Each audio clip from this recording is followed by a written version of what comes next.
This weekend I'm in Tokyo, so I'm taking the train down to Yokohama to attend CP+. This is Japan's camera and photography show. They're expecting over 60,000 visitors, and I'm going to get hands-on with all of the latest equipment.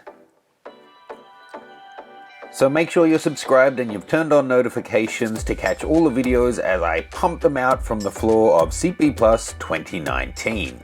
And if you haven't already, please head on over to mattgranger.com. You can sign up to my mailing list and I'll send you a free copy of my guide to portraiture, and you can check out all of my different travels at the workshops page. Hey folks, back at the Nikon booth at CP+.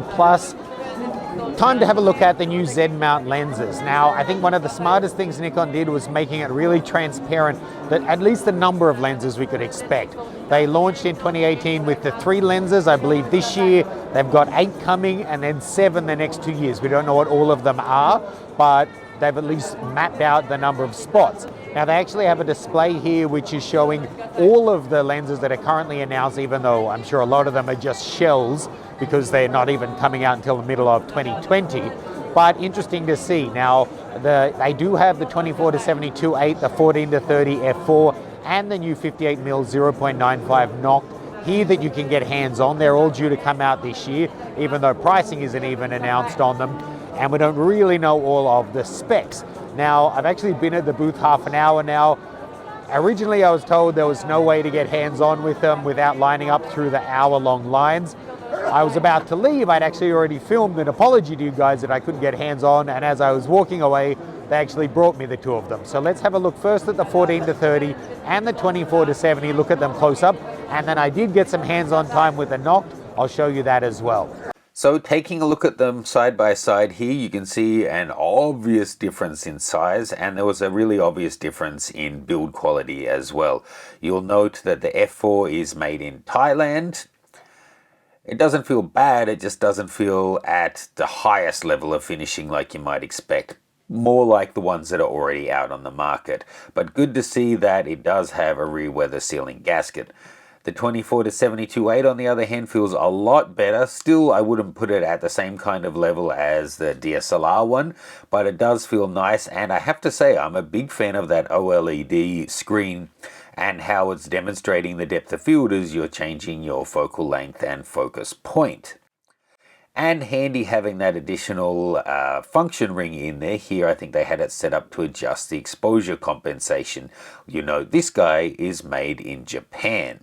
So 14-30, nice, small, compact, light, good that it's having that filter.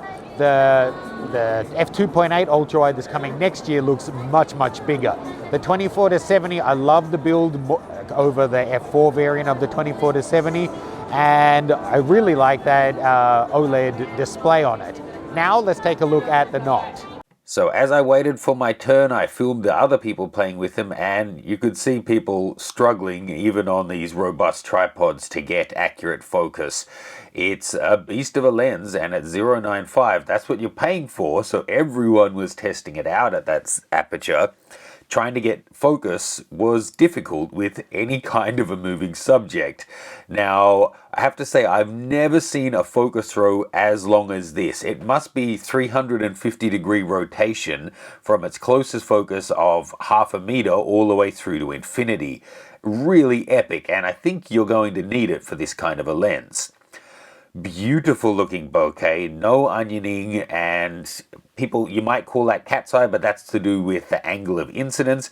It looked like it's giving pretty much perfectly circular bokeh. I'm sure people are going to love that. Zooming in to try and nail focus though, even the slightest head movements made it almost impossible to keep her in the frame. It's a difficult one. The lens has a little Frodo-inspired hobbit foot on the bottom to mount onto your tripod. And despite being so gargantuan, it's actually only an 82mm front filter thread.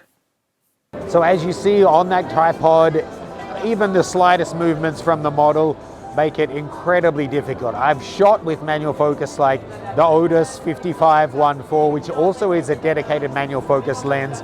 Beautiful focus throw, amazing image quality. It was worth the effort, but it was effort to get the shots when any amount of movement they went out of focus for any kind of model photography. A 0.95 is going to be next level. Like I have a 50 0.95, but it's this big. that one is going to have to be on a tripod, and you're going to need a very disciplined model. It's going to have extremely limited applications, but I still will love to get hands-on and test it out for you guys, even though I'm pretty confident there's no way I'm ever going to own that for myself. Let me know your thoughts, make sure you subscribe, and I'll see you with a couple more videos from CP Plus 2019.